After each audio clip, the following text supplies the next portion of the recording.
మొన్నటి సభలో ప్రధానిని సీఎం రేవంత్ రెడ్డి బడేభాయ్ అన్న కామెంట్స్పై రాజకీయం వేడెక్కింది. బడేభాయ్ చోటేభాయ్కి ఏమిచ్చారని ప్రశ్నించారు కేటీఆర్.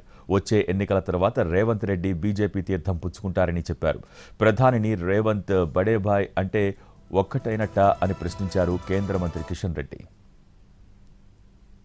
हम हमारे हिसाब से प्रधानमंत्री का मतलब हमारे बड़े भाई के जो मदद रहे तो ये हर प्रदेश के मुख्यमंत्री उनके क्षेत्र में वो कुछ तरक्की कर सकता है, कुछ डेवलपमेंट को आगे ले सकता है। इसीलिए मेरा गुजारिश है इस वक्त तेलंगाना अगर आगे तरक्की करना है, हम भी गुजरात जैसा हम आगे जाना है तो यहाँ पर आपके मदद जरूरी है। బడే బాయ్ అంటాడు. మరి ఆ బడే బాయ్ ఏమిచ్చిండో చోటే బాయ్కి చెవులో ఏం చెప్పిండో మనకు తెలియదు. కానీ నాకైతే ఒకటి స్పష్టంగా కనబడతా ఉన్నది.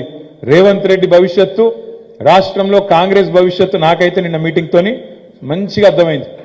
ఖచ్చితంగా రాబోయే రోజుల్లో మహారాష్ట్రలో జరిగినట్టు, అస్సాంలో జరిగినట్టు రేవంత్ రెడ్డి గారు వచ్చే ఎన్నికల తర్వాత బీజేపీ తీర్థం పుచ్చుకోవడం ఖాయమనే మాట మాత్రం నేను మీ పక్కా చెప్తున్నా.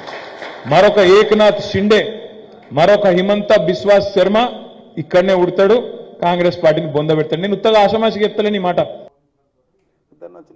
గవర్నమెంట్ దానికి సంబంధించి పెద్దన్న సంభవిస్తే ఒకటైపోతారా?